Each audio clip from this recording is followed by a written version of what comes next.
Aproveitando a deixa do Danelão, né? A respeito de medicação, doutor Paulinho, a classe médica, os especialistas, os psiquiatras, que a gente sabe também,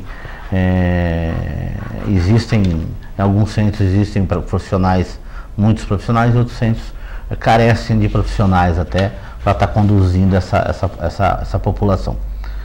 Eu queria saber até uma informação para a população.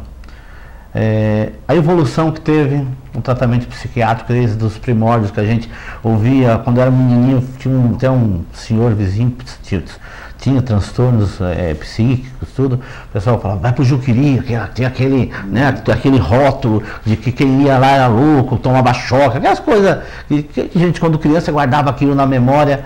O que houve de evolução daquela época para hoje?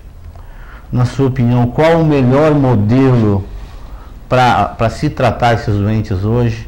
Existem alguns casos que realmente exigem internação, ou a maioria dos casos hoje em dia você consegue controlar acompanhando com os familiares? Como é que é a visão hoje da psiquiatria para o tratamento dessas doenças?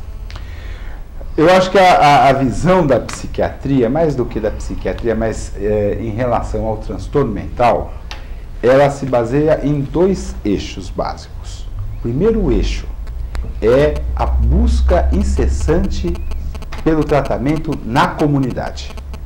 Se no passado, como você bem lembrou, o isolava. Exatamente, o Juqueri era o centro de referência do tratamento psiquiátrico no Brasil.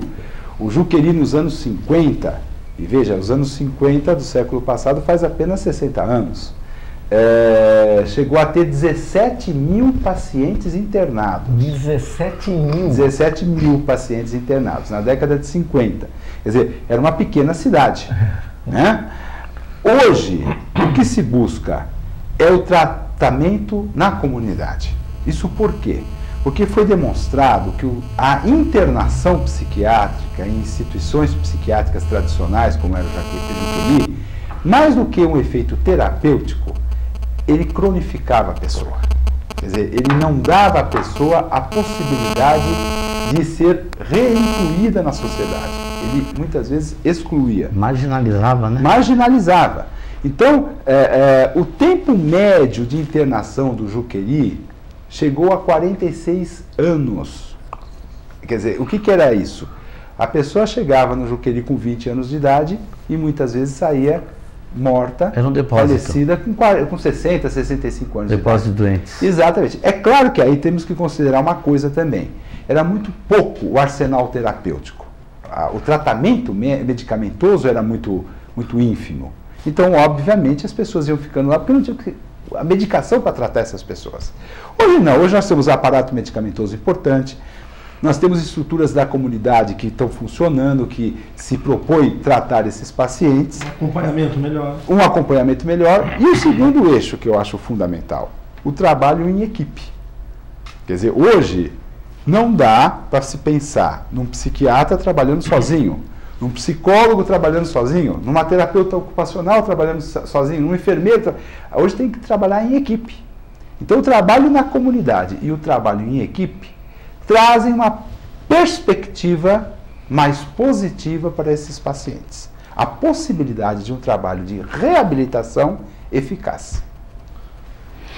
Doutor Luiz, à luz da psiquiatria, o homossexualismo é uma doença? Não. O homossexualismo, à luz da psiquiatria, não é uma doença. Há alguns anos atrás, há muitos anos atrás, o Código Internacional de Doença, que a gente chama de CID, tinha o item homossexualismo enquanto doença. Mas hoje não. O homossexualismo não é visto como doença. O que eu acho que a gente tem que chamar atenção é que você pode ter pessoas com problemas ligados à sexualidade, sejam homo ou heterossexuais, bissexuais, transexuais, qualquer forma que você entenda. Mas há pessoas que sofrem diante de questões ligadas à sexualidade. Essas pessoas devem ser tratadas. Aqueles que têm uma opção sexual clara, tranquila, segura e não sofrem por causa disso, eles necessariamente não são pessoas doentes. Eu quero resgatar aqui um autor francês chamado Henry. Ele falava o seguinte: a doença mental é a patologia da liberdade. Quer dizer, quando eu perco a liberdade, eu estou doente. Se tem uma pessoa que tem uma opção sexual definida e é feliz por isso, ele é livre, ele não é doente. Interessante. Uma coisa também a respeito de medicação. A gente vê essa própria pesquisa que existe, que o Rivotril é o remédio mais usado, né? Até fazer uma piada, pode ser fazer uma piadinha, tomou Rivotril, a insônia sumiu, né? É igualzinho um outro que tem por aí, né? Tomou Rivotril, a insônia sumiu. Não, o que até dentro da classe médica, psiquiatria, existe um consenso de que alguns profissionais acabam exagerando na medicação e esses pacientes passam a só viver trocando receita. Qual o seu conceito a respeito dessa história de só trocar receita? Só trocar receita, só trocar receita.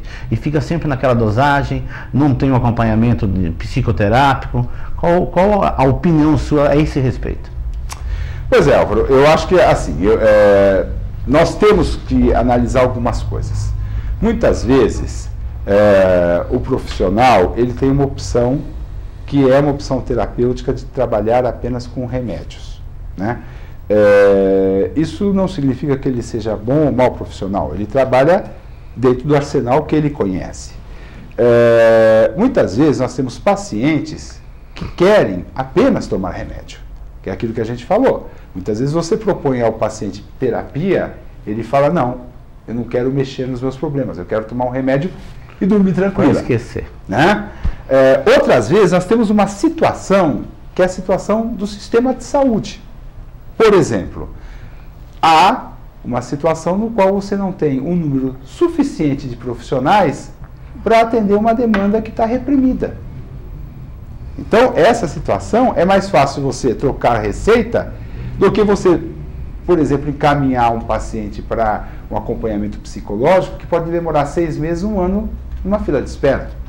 Então, essas são várias situações que podem permear o apenas trocar o remédio, ou trocar a receita. Mas, no meu entendimento, isso é muito pouco. Eu vejo que a situação que se apresenta diante do paciente, muitas vezes exige um tratamento mais integrado, um tratamento mais amplo, no qual a medicação é apenas um elemento desse tratamento, mas não o único. O doutor Luiz Fernando, por que o Rivotril, em algumas pessoas, dá um efeito absolutamente o inverso? Algumas pessoas ficam mais agressivas. Por que acontece isso com o Rivotril e o que a pessoa em casa que toma isso, ela tem que perceber? Essa pergunta é fundamental. Se você me permite, Antônio, mas eu vou até ampliar. Por que a gente nunca deve dizer para o vizinho que remédio que ele deve tomar? É verdade. Porque é aquela coisa: olha, eu tomei tal remédio, me fez muito bem, tome. Não. Porque cada pessoa é uma pessoa. Sim. Então, por exemplo, o Rivotril é um remédio calmante que age no sistema nervoso central. O que ele faz? Ele relaxa o sistema nervoso central. Agora, todo o cérebro das pessoas é igual? Não. Eu vou dar um exemplo, não que seja necessariamente esse, mas, por exemplo, tem pessoas que tiveram, por exemplo, uma história de um traumatismo craniano e isso provocou uma alteração discretíssima no cérebro. Isso pode provocar reação ao remédio diferente daquele que nunca teve nada no cérebro. Tem pessoas que tomam outros remédios, que junto com o Rivotril pode fazer o que a gente chama de uma interação medicamentosa. Tem outros que não tomam remédio nenhum, só tomam Rivotril. Tem pessoas que bebem. A bebida age no sistema nervoso central. Se ele bebe e toma Rivotril, pode potencializar a ação. Então, nós temos que ter muito cuidado. A prescrição do remédio, ela deve ser individualizada. Cada pessoa que toma um remédio deve ser avaliada pelo profissional para ele ver qual é a medicação mais adequada para essa pessoa. Doutor Luiz Fernando, nós temos aqui na nossa cidade o pronto-socorro psiquiátrico. Então, a pessoa está em surto, vai lá, psiquiatra avalia, dá o remedinho e depois? O que faz com essa pessoa? Vai colocar essa pessoa onde? E os CAPs? Onde estão os CAPs? Centro de Apoio Psicossocial. Como é que se cuida? Estamos cuidando bem do nosso doente mental? Ou o doente mental só acontece na família do outro? Pois é, Danilon, eu acho que nós temos que fazer uma análise crítica diante dessa situação.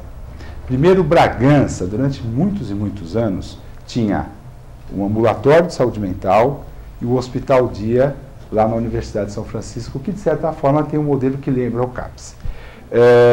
Esse ano, em fevereiro, foi criado o pronto-socorro de psiquiatria lá no Bom Jesus. Isso é um grande avanço, um grande avanço. Quer dizer, os nossos pacientes que sofrem hoje crises, as mais variadas possíveis na área de saúde mental, eles são atendidos por uma equipe de psiquiatras que funciona 24 horas por dia, 7 dias por semana. Pouquíssimas são as cidades no Brasil que têm o privilégio de um pronto-socorro psiquiátrico, no qual psiquiatras estão lá 24 horas por dia atendendo essa população. Então, primeiro, eu acho que o pronto-socorro psiquiátrico é um grande avanço. Como é um grande avanço o ambulatório de saúde mental infantil, como é um grande avanço o espaço do adolescente, eu acho que, de certa forma, Bragança tem avançado. O que aconteceu é que Bragança ficou muitos anos parado nessa área de saúde mental. Mas, falta um CAPS, falta um centro de atenção psicossocial. Isso é fundamental. Se Bragança é uma cidade que tem o privilégio de um pronto-socorro e a grande maioria das cidades do Brasil não tem, por outro lado, Bragança ainda é uma das poucas cidades do Brasil que falta CAPS. E a grande maioria das cidades possuem. O que eu acho que nós temos que entender é que mais do que a criação de modelos, é a qualidade desses modelos. Então nós temos que criar um CAPS com qualidade. Temos que ter um pronto-socorro como temos, com qualidade. Um hospital-dia com qualidade, um ambulatório de saúde mental com qualidade. Nós temos que ter uma estrutura de atendimento de saúde mental para Bragança com qualidade. Eu creio que nós, hoje, temos que optar, sim, pelo CAPS. O CAPS é uma necessidade. Não só um CAPS do tipo CAPS 2, que seria um CAPS onde atenderia pacientes normalmente psicóticos, que precisam de um atendimento, mas também eu vejo como fundamental um CAPS, um Centro de Atenção Psicossocial para álcool e drogas. E esse é, no meu entendimento, o grande problema que Bragança e o Brasil vive hoje, a questão relacionada ao álcool e à droga.